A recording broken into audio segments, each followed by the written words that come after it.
Hey crew, it's Pitt, and I'm back with some more Esoterica. Today we are diving back into the works of the Theatrum Chemicum, Britannicum.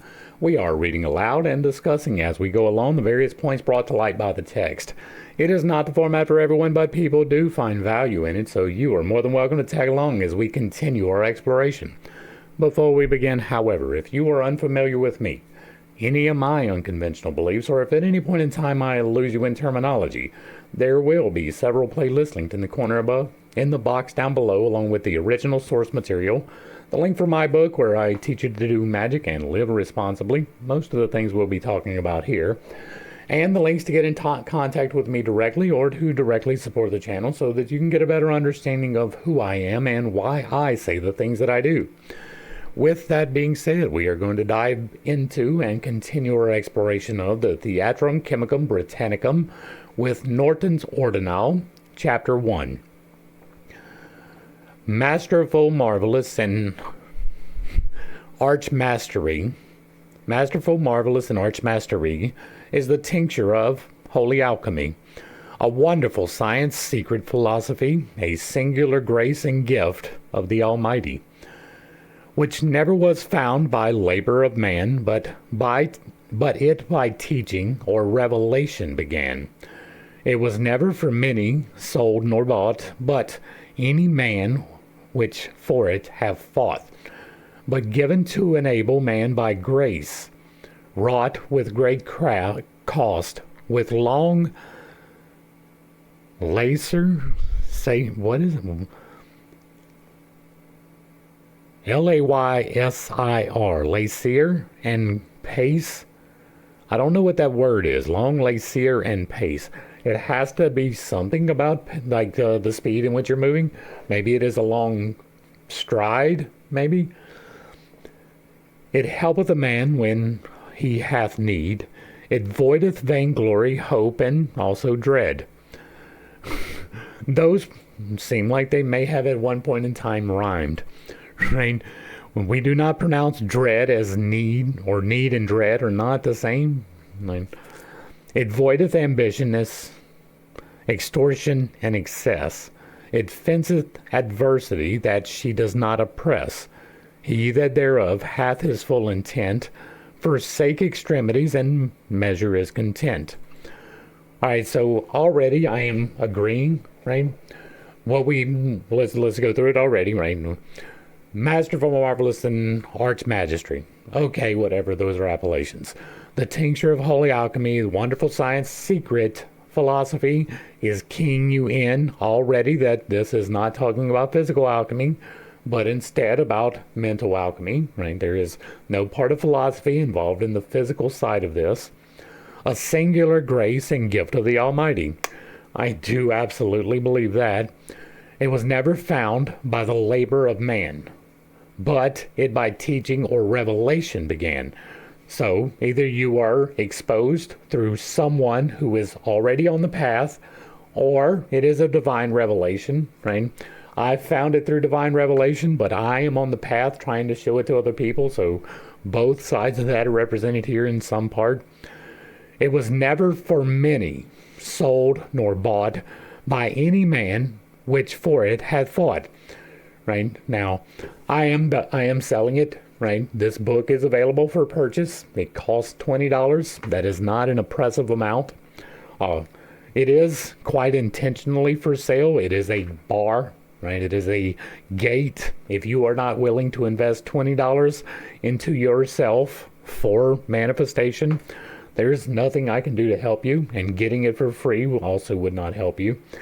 But everything except for 2 chapters as of today is up and available on the internet for free on this channel. If you type in a series of unconventional, it will pop up. That is 5 out of the 8 chapters. 6 out of the 8 chapters, right? 6, yeah, whatever. All but 2, right? Chapter 6 and 7 are not released as of yet. They may wind up being released before the week is done. And then it will be out there for free for all. You still won't have the physical reference unless you spend the money. But what this is saying is that it's not a means of income, right? I fully intend to be teaching this to people in a public setting. It will be an income, but it's not about the income, right? That is the bar, that is the gate, that is the opening, that is the door. You have to at least put in the effort of this much in order to receive. I fully intend to be out there doing this as much as I can. A lot of it is going to be free. Some of it will not. But it's not about just selling the access, right? I can tell you all of these things openly, honestly, freely, and clearly, and you still will not put it into practice. So it's never for many sold nor bought by any man for which hath fought, right? I have fought. I'm giving it away. I really am. But given to an able man by grace. I fully and firmly believe that. Wrought with great cost, with a long stride and pace and space. That is a space, not pace. It help a man when he hath need to avoid vainglory, hope, and dread. Right now, what do we got here? Let's talk about the book again. Right, you have the representative of spirit, and then you have the 7 internal chakras, each of which represent the virtues and vices. At the very top, all the way at the top up here in the, that's violet right now. In the violet circle, what is represented by that? Hope and despair. Hope and despair, you say. Well, what do we have here? We have listed hope and despair. And it has glory in the middle, right? It voideth glory. Glory in this point is probably going to be pride right here. Right now, ambitiousness is tied to pride as well. So glory and ambition, they go together. Right? Extortion and excess. Now, extortion is going to be greed. Excess is going to be gluttony. All of this is indeed represented by what I have already discussed in the introduction video. It fenceth adversity, that she does not oppress. He that thereof has his full intent. Oh wait, we didn't get that far. We got to oppress. And so, it fenceth adversity means that it gives you the ability to contain the things that come at you. I wonder if maybe we talk about that all the time as well. Right? It is recognizing the problems as growth opportunities. Right? That is a way to build a fence around adversity. Otherwise, it can seem overwhelming many times, right? But if you can learn to find that little nugget of gold contained within the adversity, right? For me, right, just not quite 6 months ago, my neighbor broke my leg, right? I was assaulted by my neighbor. It's a whole thing. I could have taken that and gotten bitter and waited outside of his door to extract revenge, which 10 years ago would have absolutely been on the table. Or I could choose to find the gold in it, right? The gold in that particular situation is that I got to learn a lot of things. I learned some humility, right? I am not what I used to be, right? There's a big difference between 48 and 28, and the way that we handle situations are probably going to be different, right? A little bit of humility there. A little bit of humility in that I had to allow people to help me, right? I was not able to provide simple services for myself. I couldn't go get a glass of water. I had to get somebody else to do that for me. That is a big step for me. I am not someone who relies upon someone else to do the basics for me at all. And even some of the majors, I will not ask for help, even though it would probably be beneficial, right? These are lessons that I'm learning. I've also learned how to heal myself a little bit more effectively because I had something to work on when I was actively working with the power, right? All of that is fencing in that adversity. It's still there. You're still facing the challenge, but now the challenge is contained within a bound where you can actually deal with it, right? You can face it upon your own terms, and that makes all of the difference in the world. This is a framework for doing that, right? If you are being faced with wrath, this allows you to step back for a second and be like, whoa, why am I being triggered into anger for this? Right? Whoa, why am I being triggered into greed for this? Right? It allows you to build that fence. It gives you that space to have the time to actually do what you want to do in the situation instead of just allowing it to happen on its own. All right, back to the text. He that thereof hath his full intent, forsaketh extremities, with measure is content. Yes, indeed. Yes, indeed. What do we talk about with all of these little balls, right? All 8 of these balls, right? What do we talk about? Balance? Is it balance? Do we talk about balance all of the time? Forsaking extremities? Is that one extremity or is that multiple extremities? Is that leaning too hard into the virtues and the vices? Yes, I believe it is, because it tells you with measure is content. Well, measure is the appropriate use thereof. That is sacred union and not denying yourself sex. That is eating appropriately and not being a glutton. That is with measure. Absolutely. Absolutely. Balance. I am here with that. Some people would not have called it holy, and in this wise they do not reply. They say how panems mays this art have, such as our Lord God will never save.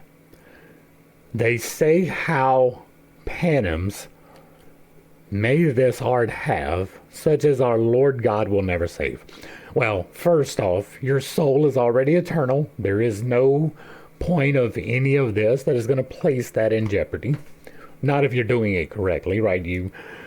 Even if you're not, right? There is no eternal damnation awaiting anyone who has not created that for themselves on the other side of the mortal coil. I'm going to stand on that, even though it is firmly into speculation. And so, this is completely irrelevant, but with the context of the time, this was to keep him from getting his head chopped off. For their willful false infidelity, the cause of goodness, possessors cannot be. Also, it make none other thing but gold or silver for many cup or ring. For mony cup or ring? But gold or also it maketh none other thing but gold or silver for mony cup or ring. For money. I got you. Okay, there's an E missing and that just threw me slap off, right? It is M-O-N-E-Y. That makes money. So, but gold or silver for money cup or ring. And it makes no other thing than but gold and silver for money cup or ring. Which of wise men is provided. That FS interface right there really gets me. Like you can see right here with willful that this F has the little digit across and the wise here does not, and it throws me off because they do use S, but they also use F or without the little diggy thing as S, right? This is which of wise men, but it looks like which of wife men. All right. Which of wise men is proved and well found. Least virtuous thing that is upon the ground. Yeah, hold up now. Also, it maketh none other thing but gold or silver for money cup or ring, which of wise men is proved and well found. Least virtuous thing that is upon the ground. Money is a tool. Money is in exchange for time, and it is a tool because of that. Right? It serves no other purpose. The accumulation of money for the simple sake of accumulating money is pointless. Right? Money should be put to use as much as possible. You can pass down a little bit to your kids, no problem, but you should not even really be aiming at that type of provision where they don't have to work for the rest of their life. Now, if you are blessed in that way, deal with that in your way, right? Simply because not having to work for it kind of devalues it. But money is in exchange for time, currency, right? Any type of that. You exchange, I have worked this amount of time for this amount of money, and I will exchange that for your amount of work for that same amount of time. And so you don't have to walk around with a chicken, or you don't have to walk around with a cow in order to trade that for something else. Instead, you have a medium of exchange, which is currency or money, but that should not be your goal, right? Money is a useful tool. It can help you to accomplish your goals, but it should not be the goal for itself. It is the least virtuous thing that is upon the ground. Like you can walk by and there is dirt upon the ground, then dirt serves a purpose. It is there to walk upon. It is there for insects to derive nutrients from, right? It's there for a variety of reasons. Money is created by men for one reason, to exchange for time. It has the least amount of virtue of anything. It is a created thing. It doesn't serve a purpose like a house, right? It doesn't serve a function like storing up food. It does serve a function that allows you to get the food or to have the house. And so it is the least virtuous. Absolutely. And it is the very key, right? The green dot right here in the middle that binds together the as below and the as above. That green dot represents greed and charity. There is a balance between those that should be stricken, right? You should not give away all that you have. You should not seek to have all things. There's a balance in between there. That is gratitude, right? Greed and charity is moderated by I would have to look it up. I think it's gratitude. No, thankfulness is higher. Thankfulness is between pride and humility. What is it? Greed and charity.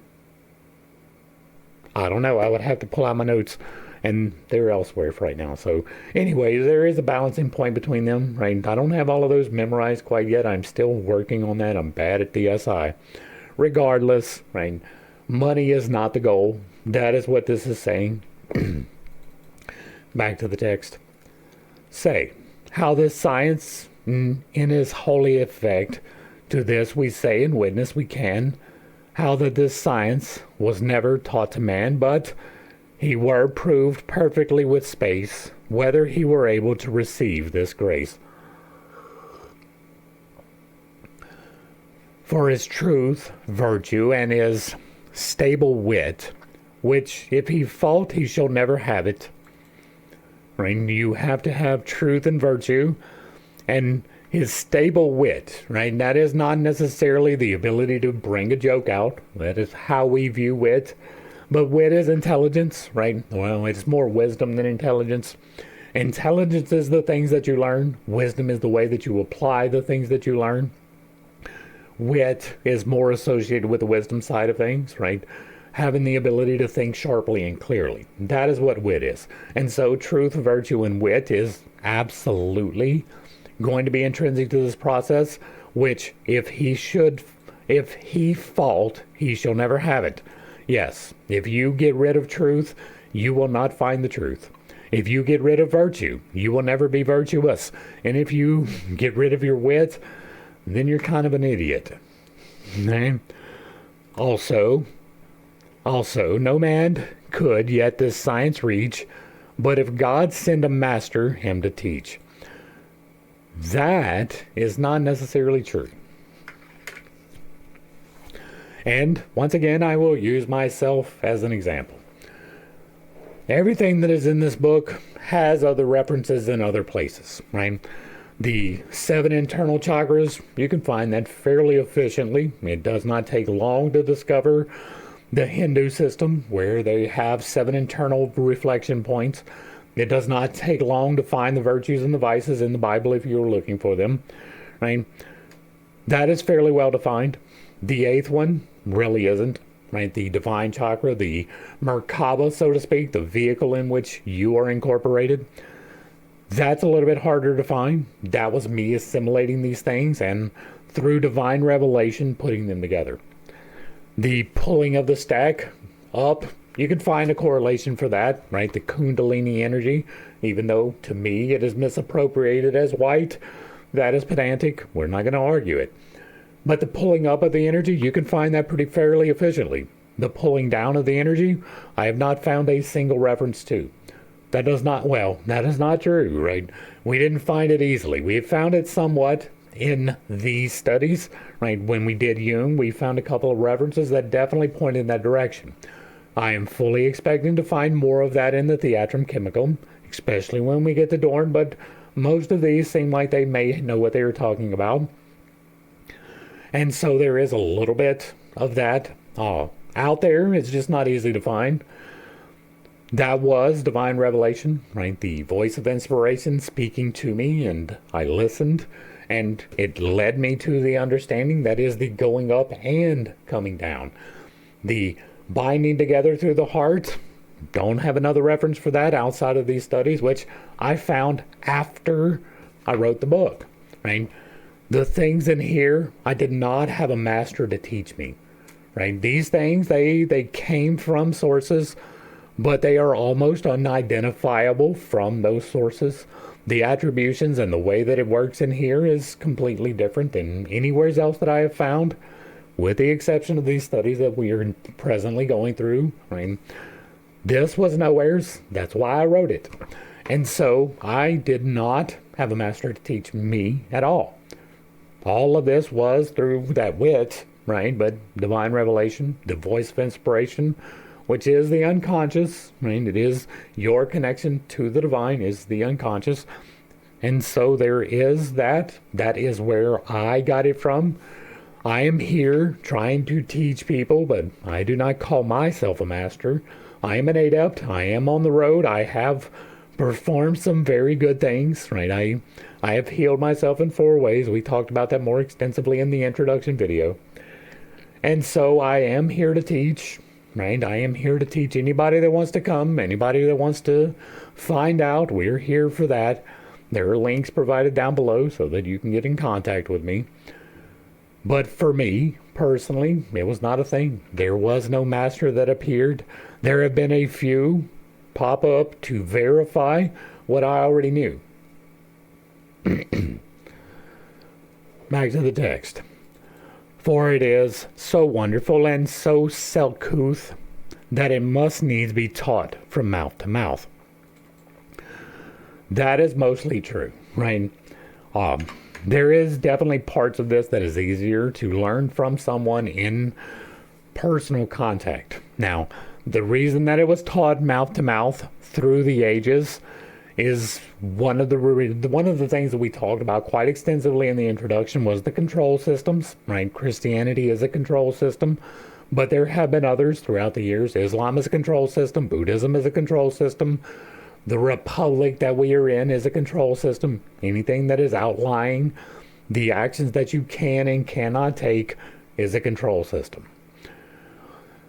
The control systems love their control. If you step outside of the control system, then they try to bring you back into line. And if you do not come back into line, they end your line. That is how it has worked throughout history, pretty much extensively. It does not matter which control system you look at, but I use Christianity because I came from there. Catholicism spread by the sword. It was not a voluntary experience for most of the planet. There were some, right? Constantine said, yes, I'm going to take this up. And then he went and he brought it to everybody. But it was at the point of a sword. And it was only by assimilating their pre-existent beliefs into the new control system, right? Easter and Christmas being the 2 prime examples of that. It is only through that this system spread at all. If you wrote down the things that I did, right? If this book was written 400 years ago, they have me tied to a stake, caught on fire. They are hitting me in the head with stones. They are doing whatever it takes to keep this information from getting to you. That is the goal of that system. And so that is why it needed to be taught mouth to mouth, so that it couldn't be corrupted in part, but mostly so that it would not come into direct contradiction to the control systems. There is no part of this that is going to allow you to reconcile with someone else being responsible for your salvation. Back to the text. Also, he must, be he never so loath, receive it with a most sacred, dreadful oath, that it, as we refuse great dignity and fame, so he must needly refuse the same. And again, that is something that I am here to break apart. I mean, I have taken an oath. It was not dreadful. Right? I took an oath to the Lord God Creator, who is, was, and always shall be the Creator of all things. That was that I would serve him in the way that he showed to me, and no reservations upon my part, and that he would reward me as he saw fit. Whether that is fame or fortune or destitution makes zero difference. I am here to do this regardless of the outcome. But I do believe, right, not that it's the goal, but I do believe that there is going to be at least a certain degree of fame, right? There has to be. I'm not going to be able to get out on a speaking tour teaching this to people in person if they don't know who I am. And so I have to at least accept that my name will be known, that I will be requested to be places, and that is a certain degree of fame. And in that case, there is no refusal of that, right? But I'm not trying to be Diddy, for damn sure. I'm not trying to be any of these actors out here lying to you about their own personal beliefs so that you will go and see their movies or buy their albums, right? That is not the fame that I am seeking. I am seeking renown, right? But in the right circles. I don't even care if the ignorant never find me. They will, right? There will be opposition to what I am doing. I am fully aware of that. That's part of fame too, and you cannot deny that either, right? If you are going to be on the path of truth, then you cannot shrink back in the face of the lie. And you have to be out there. You have to be saying it. It's what I am doing here on the internet, but there will be a point in time where I will be doing this in person. Right? Speaking tours around the country, maybe around the world. There has to be a lot more freedom pop out in other places for that. But for the most part, I am fully anticipatory of going out amongst the crew. Right? I'm looking forward to the day when we have the crew congregating together. We have people of like interest doing this in earnest. Right? That is what I want. That's a little bit of fame. And so there is dignity, right? Refuse dignity? No. No, that is part of the problem with Christianity, that false humility, right? I'm not saying I'm better than anyone, right? But I am saying that I am going to be known, right? I am saying that these ideas need to be known, and therefore I have to be attached to it. And if I pass tomorrow, that's fine. The work is out there. Right? I am putting more work out there every single day so that it is out there whether I am or not. Back to the text. And also that he shall not be so wild to teach the secret to his own child. That's a tough one, right? What is this tied up in? Do you know? This is tied up into free will. There is nothing wrong with teaching your own child once they are at the point where they can understand and make their own decisions. But you don't get to superimpose your beliefs upon someone else. Yes, I know that is contradictory to every single control system ever in the history of ever. What I do over here, I don't hide it, right? But I'm not out here preaching to my children, you need to do this in this way, right? I'm setting an example. I'm shining the light, but I'm not throwing the light upon you. I am not making you take anything. And if you choose to walk my path, you are welcome. But I am not here to force you. And that's what this is, right? If you force the acceptance of these things, then it's not really accepted. This has to be something that you seek. This has to be something that you accept. This has to be something that you want in your life. It cannot be imposed upon you. If it is, it's not going to work. Wonder why Christianity doesn't work. I wonder what that possibly could be the problem with that. It might be that sword. It might be that sword. 4. Nighness of blood and consanguinity may not accepted be to this dignity. So blood is blood, may have here no part, but only virtue winneth this holy art. Leave the blood out of it. I wonder if somebody else might tell you that quite often as well. Blood magic is a bad idea every single time. Therefore, straightly, you shall search and see all manners and virtues with thy ability. All what? All virtues, you say. Of the person which shall this science leer, and in likewise make him straight lie where, so that no man shall leave this art behind, but he is an able and approved man can find. Able and approved is a shout out to Masonry. When age shall grieve him to ride or go, one he may teach and then never no more. If my reference to Masonry is a problem for you, I suggest you check out chapter 8 of my book, which is on clubs and deeds. I'm not a Mason. I have no desire to become a Mason, but I do not hold the Masons in disdain in the way that other people do. They are a club, but they are mostly an ignorant club. For this science must ever secret be, the cause whereof is this, as you may see. If one evil man had hereof all his will, all Christian peace he might hastily spill. And with his pride he might pull down rightful kings and princes of renown. There is a certain degree of that, right? There are penalties attached to what I do over here.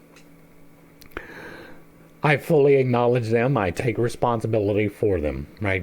Casting the pearls before swine is something that has been highly discouraged for a long time. Right? I am doing that. I am here throwing this to the internet. Some people have found it. Most people do not. Right? Most people that click on these videos click away. I can tell from the analytics. Right?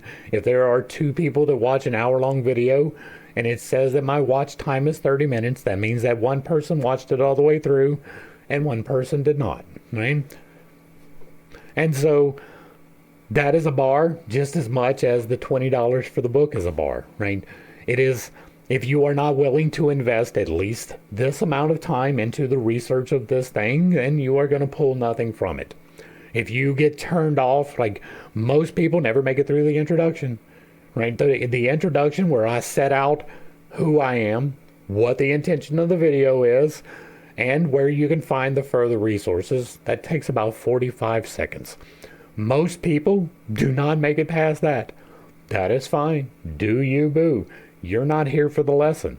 The ones that do make it past are like, wait, what is this guy talking about? Holy shit. They're the ones that were actually searching, right? And I do get those responses. People like, I just got one the other day. I've been looking for this high and low. Hi, I'm low. We are here to give it to the people who are truly and actively searching for it. But I am casting it out there in front of everybody. And there is consequences involved with that, right? I am putting that information out there whether you are intentioned well or not.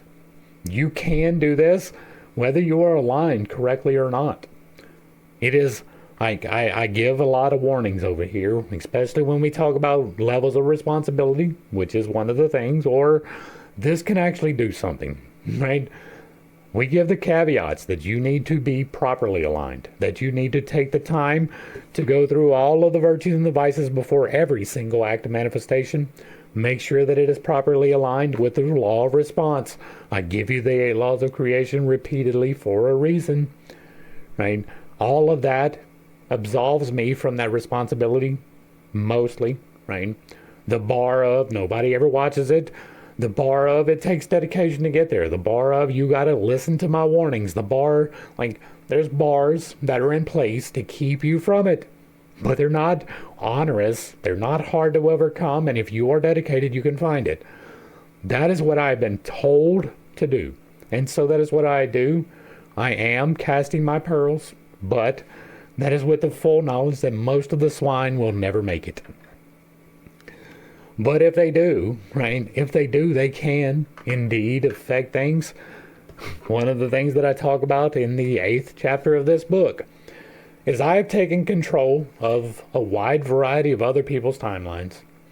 That sounds awfully heady, but it is with caveats, right? I'm not giving you specific destinations. I have instead just wrested the control of those timelines, the people who are not intentionally working on their own timelines, those are idle timelines, right? They're still on them, they're still working, they're still going, but they're not directing them. And so they're kind of floating around and other people can grab them. Control systems, they grab timelines all the time. There are entities that feed upon that. And be not afraid, be not afraid, be not afraid. There's something about that sentence. And if it is telling you be not afraid, you should be afraid. Every time, every time. You can do these things, even if you are misaligned. It is highly recommended that you do not. And I do not say that lightly. I do not at all say that lightly. I do not say that lightly, but it is a fact. If you are misaligned and you attempt even the slightest thing, it is going to reverberate against you. Right? If you are manifesting provision in your life and it's with the motivation of greed, you will not like what comes from that.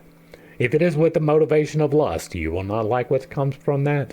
If it is in the motivation of wrath, I'm going to show this guy because I'm going to get rich, you will not like the results from that. I can promise you that. I can put that in stone. If you are misaligned when you are doing manifestation, you will not be happy with the results that you receive from that process. 100% of the time. And this is again one of those warnings that I am giving that absolves me from responsibility for the most part for the things that you do. I mean, I am here to tell you not to necessarily control you, right? There are guidelines, there are rules, but they're not mine, right? The 8 laws of creation, it's physics, right? It is fundamental truth. It is not you can't drink. It is not you can't have sex. It's not you can't cuss or any of the things that the other control systems tell you. It is that you need to make sure that your alignment is correct for the betterment of all humanity before you manifest. That is the major caveat for all of it. Back to the text. Wherefore the sentence of peril and jeopardy upon the teacher resteth dreadfully. So then, for doubt of such pride and reach, he must beware that he will this science teach. No man therefore may reach this great present, but he shall hath virtues excellent. That is mostly true, right? That is finding the balance between the virtues and the vices, right? Now, you will not reach the great present, the end, if you are not paying attention at least to the vices, right? There's a 3-part process. You go up with the vices, you come down with the virtues, and then you bind them together through the heart into manifestation. If you skip any part of that process, you will not like the results. So, through men were possessors not to aid, to hallow this science as before is said, neither seem not blessedly effectually, yet in her order this science is holy. Hear, hear. And, forasmuch as no man may her find, and only by grace she is holy of her kind, also it is a work and a cure divine, foul copper to make gold or silver fine. No man may find such change by his thought of diverse kinds which God's hands have wrought, for God conjunctions man may not undo. But if his grace fully consent thereto, by help of this science which our Lord above hath given to such men as he doth love, wherefore old fathers conveniently called this science holy alchemy. Therefore no man should be too swift to cast away our Lord's blessed gift, considering how that Almighty God from great doctors hath this science forbode, and granted it to few men of his mercy, such as be faithful, true, and lowly. That is mostly true as well, right? Faithful, absolutely. True, yes. Lowly, again, ties into that fame thing, right? You should not be prideful. You are not better than anyone. As a matter of fact, this is telling you that as well, right? Where was that at? Where was it? And I know I just saw it. From the doctors that have this science forbidden, granted it to few men of his mercy, right? There are a few people who find the way. It is a narrow way. It is open to everyone, but it is not the easiest. Like, it's not hard to walk. It is not an onerous walk, but it is difficult, right? It is difficult to not get along with most people. And that is simply an outflow of this process. Most people are consumed by at least one of the vices, most of them by all 7 of them. Some people are consumed entirely by the virtues, and that is equally as bad. And if you are on this path, you are not going to comport with either one of them. Right? You will find perfect harmony with people who live their life in balance. But if somebody is drinking every day, you're not going to want to be around them. If they live a life of adultery, you're not going to want to be around them. If they live a life of deceit, you're not going to want to be around them. We'll put it lightly. Right? For me, if you lie to me, we are done. It is that simple. The very first time that I catch you lying, that is a wrap cap. We are done. I don't lie. I do not lie. I may avoid things so that I don't hurt your feelings, but I will not lie about them. Right? And so, if you lie to me, that is a wrap cap. We are done, son. That is done. Like, that's it. You should be faithful, you should be true, and you should be lowly, right? That is humility, not false humility where you are denying the things that you have actually done, not prideful where you think you are better than other people because you have done things, but instead understanding that the things that you have done, absolutely everybody else on the planet can do too, right? There is no chosen people. There can be a chosen person, but there cannot be a chosen people. That implies that God is a racist, right? Well, my people are better than these people because my melanin levels are different than yours is stupid. Like, high level stupid, like super retarded stupid, don't do it stupid. Back to the text. And as there be but planets 7 among the multitude of stars in heaven. Once again, I will point out that we have the lens of history to look back through, and the lens of history has allowed us a lot of things. One of those things is to understand that this is incorrect, right? There are more than 7 planets. There are at least 8. And you have Venus, or Mercury, Venus, Earth, Mars, Jupiter, Saturn, Uranus, and Venus. Did I hit Venus twice? Oh. I feel like I'm missing something. Well, they counted the sun and the moon as a planet. They didn't have Uranus at all. Right? They didn't have the understanding that we have now. I understand that they took away the 9th planet from us, but that's out there too. Right? It would have been to them if they would have been able to see it, but they didn't have a telescope. Right? I'm pretty sure that this was prior to the telescope. And so they didn't have an understanding that there were more planets. And not only that, there are more than 7 in the heavens, right? There may not be more than 8 here in our solar system, but there are more than 8 out there altogether. And that's in, like, there's only 7 planets among the multitude of stars. Well, among those multitude of stars is a multitude of planets. 7 are just the observable ones with the naked eye, if you count the Earth, the sun, and the moon. Which is what they did, right? So, well, sometimes they left off the Earth, right? Sometimes they didn't count the Earth as a planet and it was only the sun and the moon and the other 5. So, among millions of mankind, scarcely 7 men may this science find. That may entirely be true. It is a narrow path, right? The requirements are great, if not onerous, right? Finding the balance really does require you giving up a lot of things that you may consider to be comforting.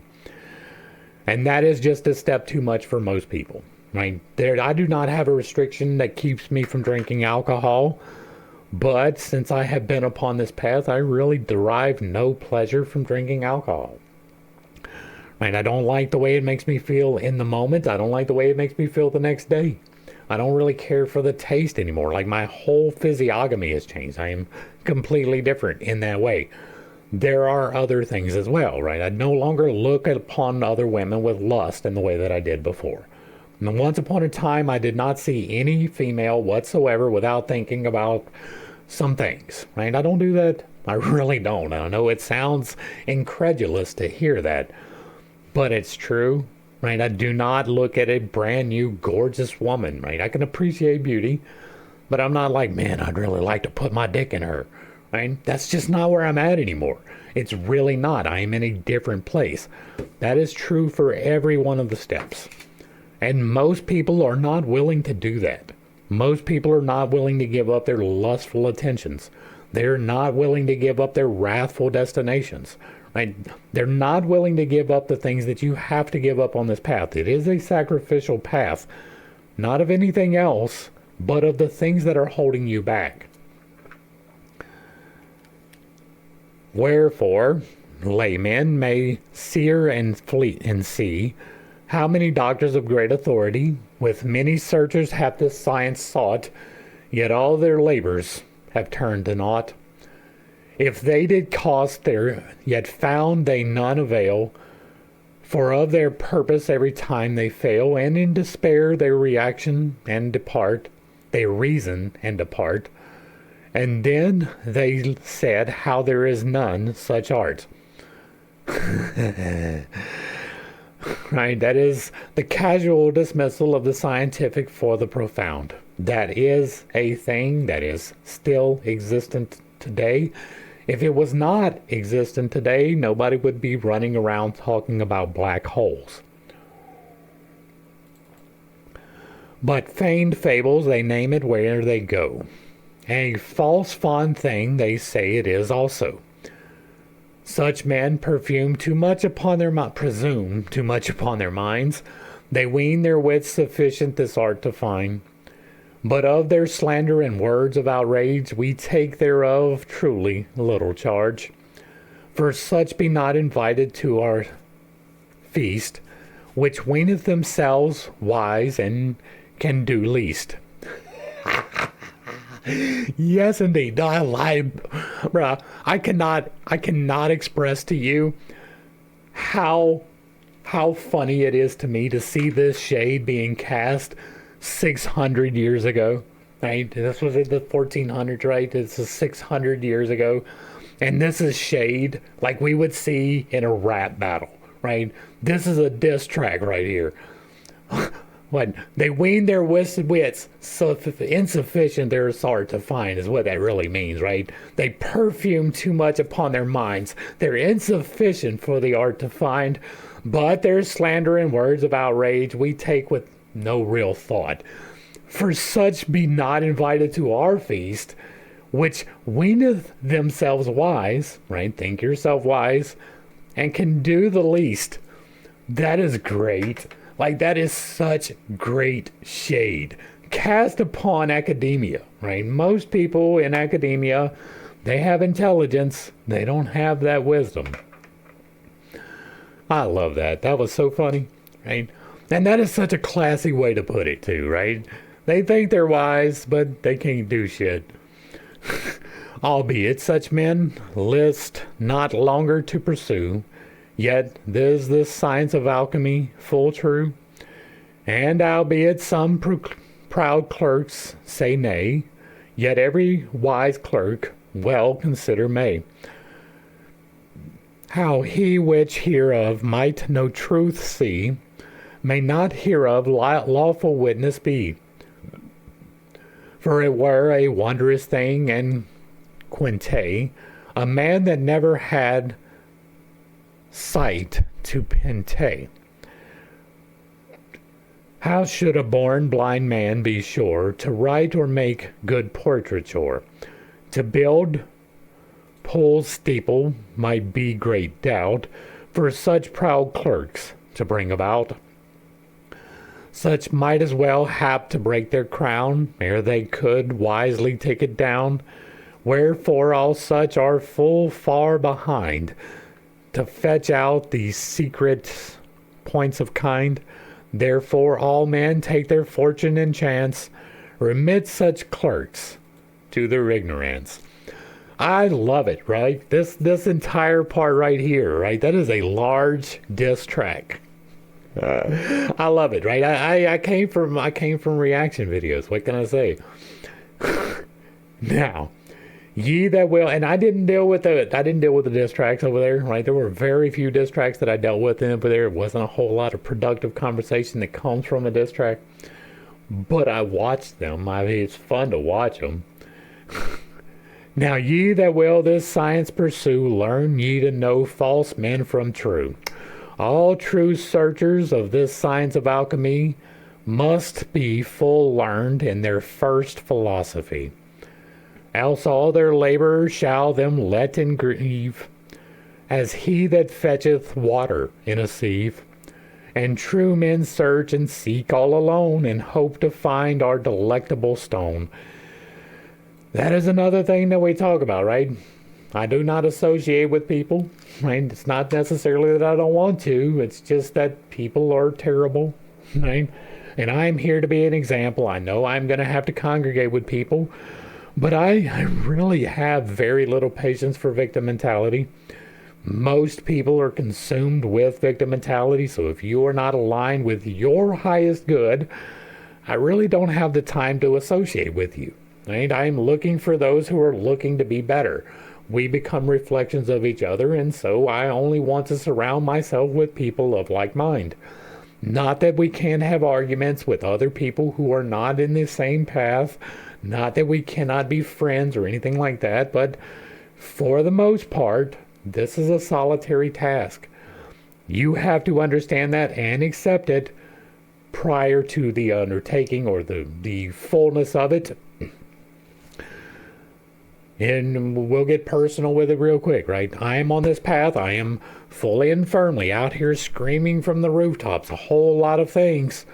My wife is not on board with it. She doesn't like the magic. She doesn't like the manifestation. She doesn't like the dowsing. She doesn't like the tarot. She doesn't like a lot of this. She likes the fact that I am healed now. She likes that I am a different person. She just doesn't particularly care for the way that I got there. I had to be good with that. Right? I could not do this like I do every day and worry about whether or not she's going to be upset with it.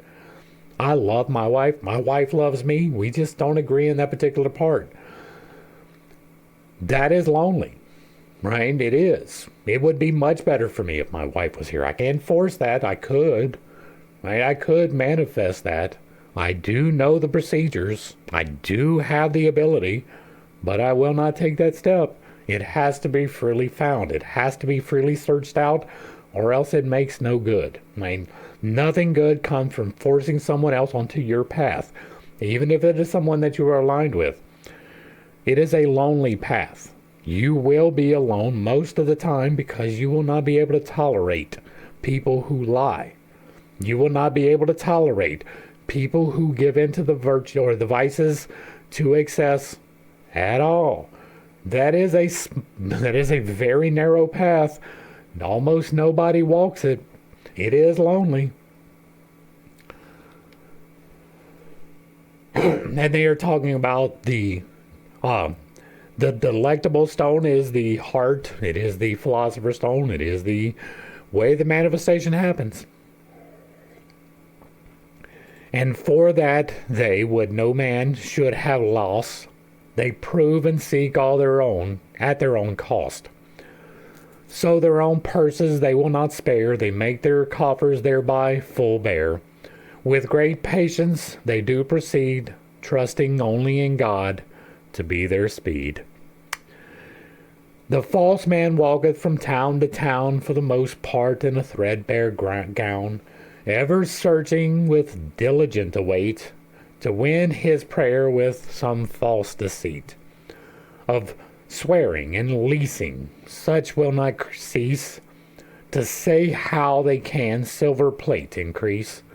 And ever they rail with perjury, saying how they can multiply gold and silver in such wise, with promise they please their covetees.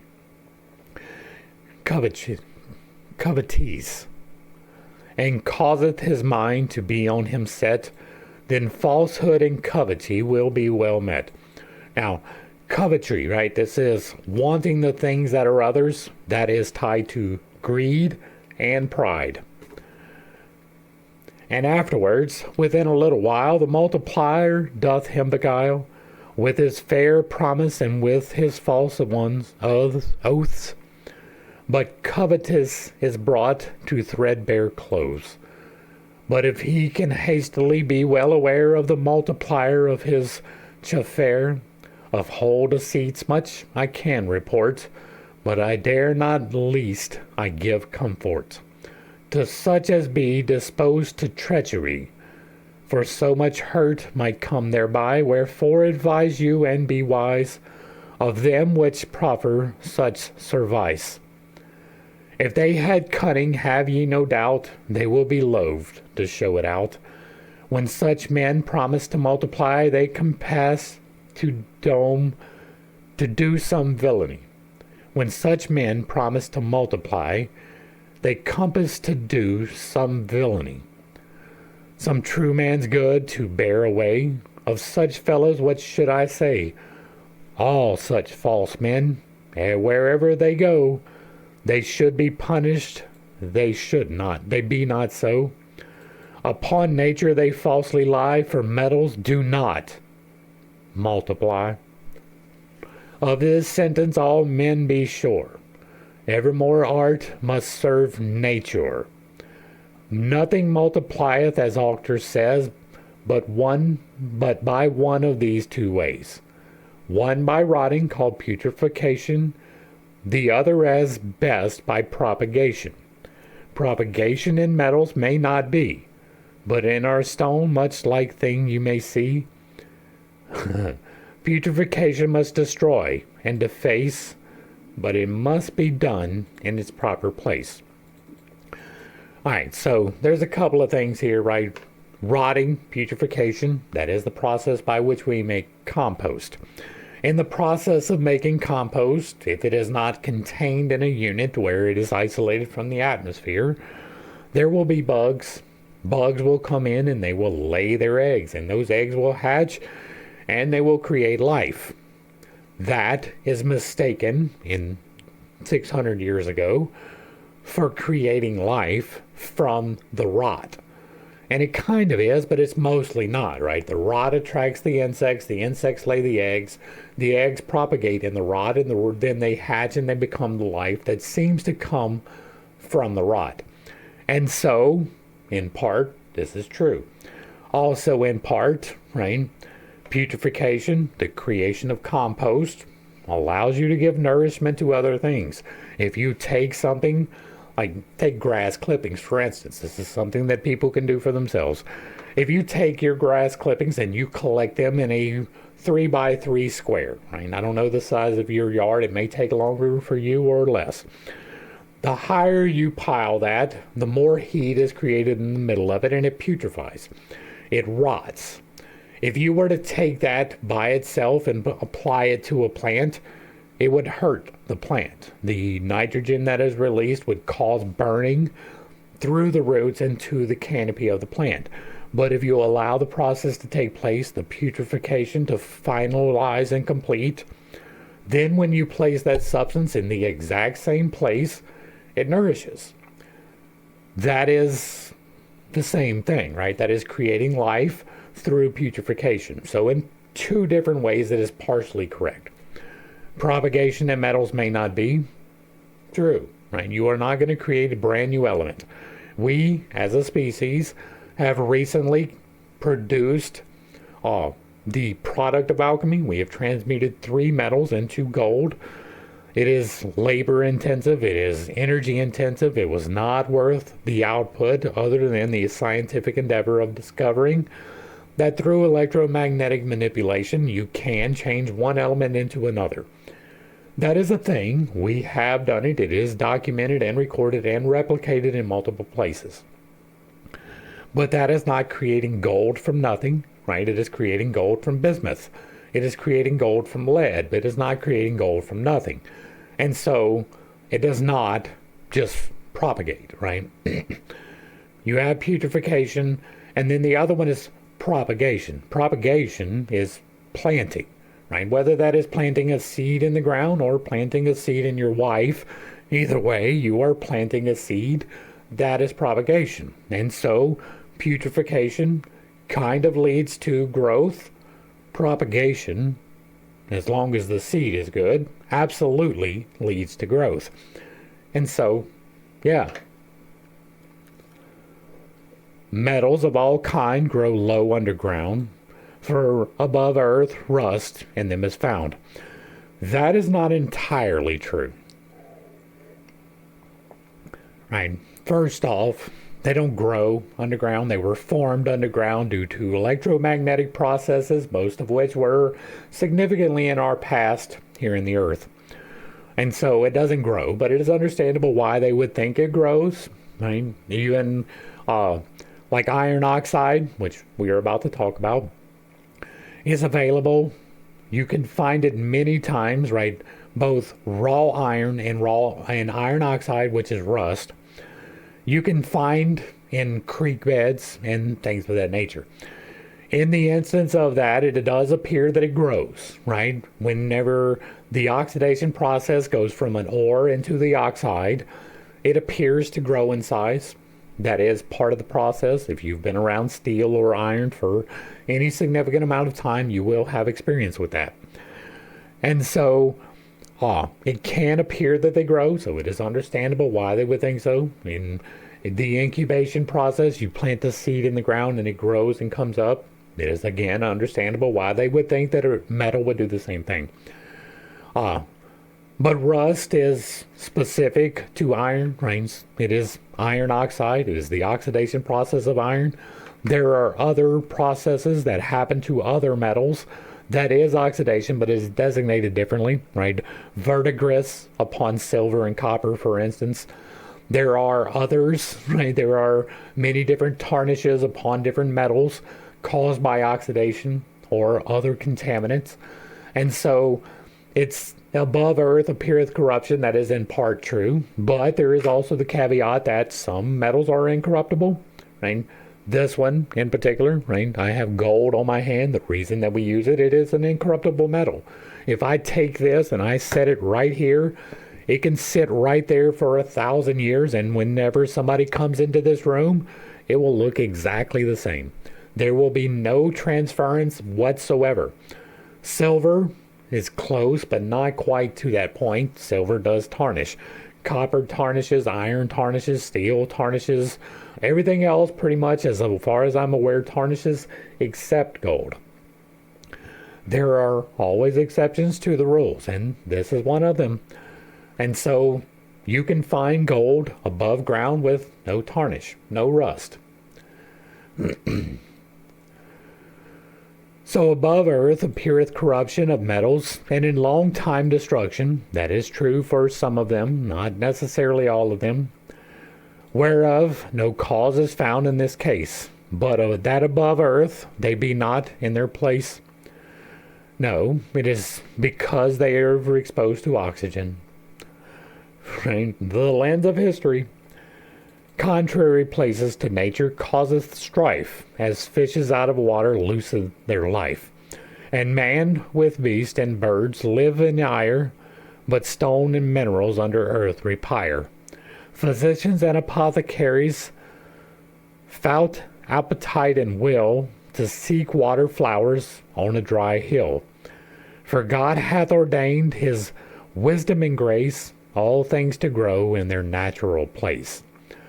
Against this doctrine some men reply and say that metals do multiply, for of silver, lead, tin, and also of brass, some vein is more and some is less. Really, brass? That must be talking about copper, right? Copper is an alloy, or brass is an alloy. It is copper and tin. Metallurgist, right? I'm not like a professional metallurgist, but I was a blacksmith, and so I do pay particular attention to metals. Some vein is more and some is less. Or which diversity nature should create, cease, or which diversity nature should cease, if metals did not multiply and increase.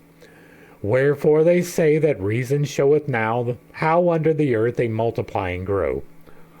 Why not then above earth in vessels closed and fair, as should preserve them from fire, water, and air? Here too we say this reason is but rude, for this is no perfect similitude. For cause of to rhyme similitude, beautiful. For cause efficient of metals find ye shall, only to be the virtue mineral, in which every earth is not found, but in certain places of eligible ground, into which places the heavenly sphere sendeth his beams directly every year, and as the matters there disposed be, such metals thereof formed shall you see.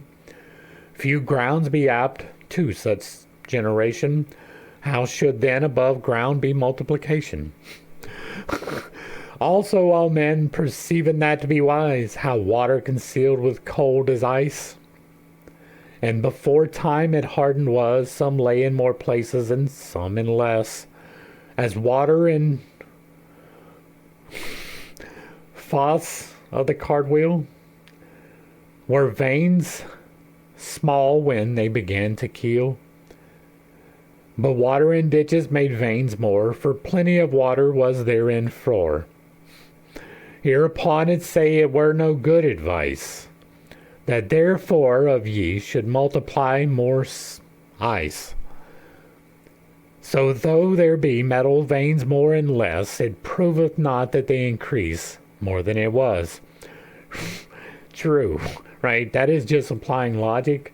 It is, the veins don't continue to grow, right? And what it's saying is that the logic was, well, we found this vein that was small, and then we found this vein which was larger, so obviously it is still growing. Well, that is an illogical conclusion. Correlation and causation are definitely not the same. Also, you may trust without any doubt, if multiplying should be brought about, all the ingredients must draw to simplicity, and break composition as yearly ye may see. For multiplying of herbs, how nature hath provided that all things joined in the seed be divided, else stalk and leaves, which virtually therein be, may not come forth actually, that I might them see. But metal holdeth his whole composition, when corrosive waters have made dissolution. Therefore saith ice is nearer to simplicity than is metal, and may not increased be. Truly, ye may trust, as I said before, how 1 ounce of silver made silver be no more. Also, nothing multiplied shall ye find, be it of vegetative or sensitive kind, where metals be only elementive, having no seed, neither feeling of life. Wherefore, concluding all multipliers must cease, for metals once metals shall no more increase. Natheless, one metal transmuted we find unto a metal of another kind. For propinquity of matter that was in them was, it is known betwixt iron and brass. But to make true silver or gold is no ingredient, except only the philosopher's medicine. This is telling you quite plainly that you will not, through this art, create physical gold or silver. That has been explicitly plain, and I have not stopped to talk about it, but this is the 3rd time that it's been repeated. You will not, and I say that all of the time, create physical gold. Now, we have, as a species, done so, but that was through electromagnetic bombardment of elements, right? It was not some stone that we created that miraculously changed these things. Wherefore such feelings, leasings as multipliers use, clerks reprove and utterly refuse.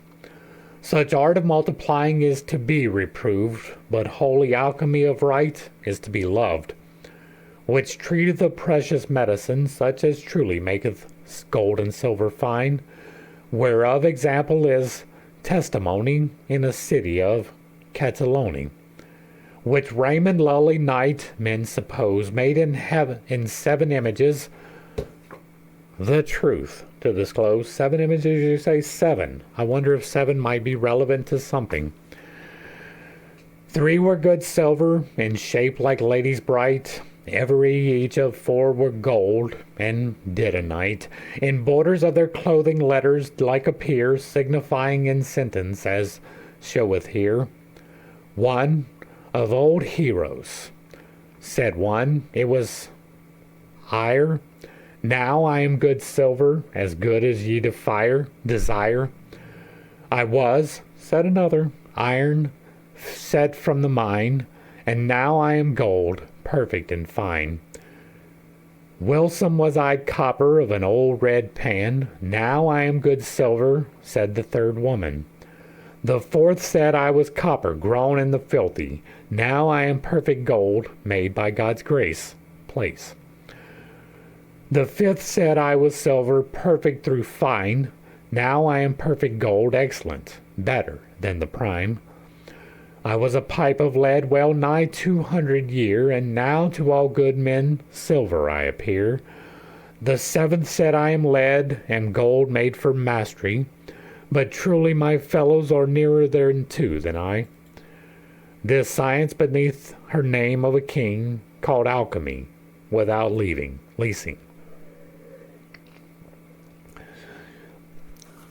There may be some correlations to what I say and what is here. It is not apparent. It is not obvious. I'm going to assume that it is there and not obvious, and I'm not going to try to unpack it. I could, right? Silver represents the feminine aspect. Gold represents the masculine.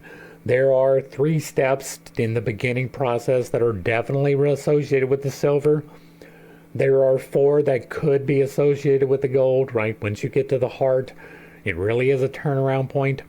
And so this could be a correlation, but it's not the perfect one, so I'm not going to read into it too much that is not apparent, right? But there is making gold and silver. All right. A glorious prince of most noble mind, his noble virtues helped him this art to find. He searched nature, he was a noble clerk. He left extortion and fought and found this work. King Hermes also did the same, being a clerk of excellent fame.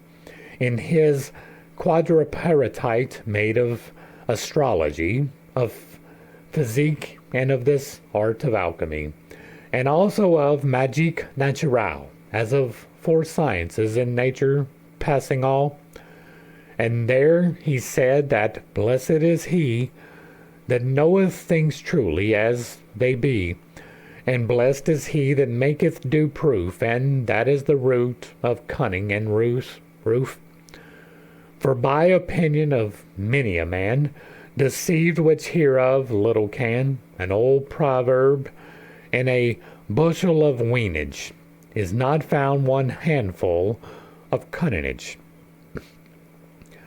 With due proof and discreet essay, wise men may learn new things every day. You learn something new every day. By cunning, men know themselves and everything, but man is but a beast, and worse without cunning. But little favor hath every man to science whereof he little can, and little cunning maketh men proud and wild. Sufficient cunning maketh men full mild. Noble men now in manner have despite of many of them have to cunning appetite. But noble kings in ancient days ordained, as old Alter says, that these 7 sciences to learn and can should none but only a noble man, and at the least he should be so free that he might study with liberty. Wherefore old sages did them call these 7 sciences liberal. For he that would learn them perfectly and well, in clear liberty he must dwell. From worldly works he must withdraw, that would learn but man's law. Much more the world he must forsake, with which many sciences would overtake. And for that cause men may well see why cunning men be despised be. Yet noble memory shall never cease of him which cunning doth increase. He which loveth cunning, justice, and grace is set aside in many a place. But who to court bringeth in with guile, profit or present, he is the man that while. Wherefore this science and many graces mold, be lost and departed, all ye fro. And furthermore, remember what I say, sin calleth fast for his ending day. Covetous and cunningage have discord by kind, who lucre coveteth, this science shall not find. But he that loveth science for her own kind, he may purchase both for his blessed mind. Of this chapter more I need not teach, for here appeareth what man may it reach, that is to remember only the true, and he that is constant in mind to pursue, is not ambitious to borrow, hath no need, and can be patient, not hasty for to speed, and that in God he set fully his trust, and that in cunning be fixed all his lust. And with all of this, lead a rightful life, falsehood, subduinage, support no sinful strife. Such men be apt this science to attain. The chapter following is of joy and pain. And that's going to bring us to the end of chapter 1. Hopefully I brought a little bit of enlightenment and not too much confusion to a not too difficult series of topics. I understand that I hold some unconventional beliefs, and I do have a tendency to step on toes when I relay those. It is not intentional, but it is not something that I apologize for. So what we have here is a setting out of what is reasonably to be expected from the practice of alchemy. You can reasonably expect to transform your life through wisdom and reflection. You can reasonably assume to balance yourself between your virtues and vices through that self-same reflection. You can reasonably assume to bring about beneficial results for your efforts. You can reasonably assume that you will be aligned in the correct way if you are following the steps. You cannot reasonably assume that you will get wealthy. You cannot reasonably assume that you will manifest physicality. You cannot reasonably assume that you will increase gold simply by desire. That is what is being stated here in no uncertain terms. It is being stated that you can reasonably assume that you will have to be dedicated. You can reasonably assume that the task is somewhat arduous. You can reasonably assume that almost nobody will attain the art. That is obvious from the content of this text. This path is open to everyone. There is no exceptions. There are no limitations outside of yourself holding you from the full attainment of the manifestation path. What I have outlined here is remarkably simple. This book is short. It's 25,000 words. The second edition will be a little bit longer, but that is because there is more knowledge going in, not simply more flowers, right? I could have made it a 40,000 words or 50,000 words by adding things that were not necessary, but that defeats the purpose. This path is open to anyone. It is a path of self-reflection and self-correction. Upon that path, you may chance to find others who can help you to reflect and to correct, but that is dependent upon you taking the action in your own life. You do mirror those that you surround yourself with, and so you should only surround yourself with those who have goals that are in line with yours. If your goal is to be the best you, and you are hanging around with people whose goal is not to be the best them, then you will become like them, particularly if they outnumber you, right? If you are surrounded by 4 people who want to be better and 1 that doesn't, then the 1 that doesn't will reflect the 4 that do. The ones that do will, in small part, reflect a bit of the person that they are bringing up. You should have people in your circle who want to rise but aren't there yet. That is fine. You should not have in your circle people who do not want to rise, people who are consumed with pettiness or discord or anger or lust or whatever it happens to be. You should not associate yourselves with them. You should reasonably expect to be solitary for most of this path. These are all reasonable expectations that you can draw from the practice of alchemy. But there are rewards, right? The self-discipline and the reflection that you attain upon this path really does get rid of anxiety and depression pretty much entirely. You will no longer feel despondent when you are finding the lessons that are contained within your path. It simply works out that way. You can expect a better attitude overall. You can expect to be a light. And if you aren't ready to be a light, you aren't ready for the path. If you are not ready to be an example, you are not ready for the path. That does not mean that you are going to be super famous. I may never get past 5,000 subscribers on YouTube, right? We're almost there, right? We're almost to the another 10%, right? 5,000 subscribers is 10% of the population. Right? Almost nobody gets there. That is another 10%er. We're here. It may be that I never achieve what I think is coming.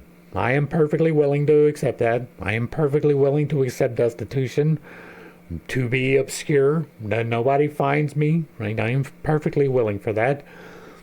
Much in the same way that an artist is not necessarily appreciated while they are alive, it is probably going to be the same thing. That is fine. If the goals of this channel does not get hit for 100 years, I don't have to be here for them to be hit. That is the beauty of the internet.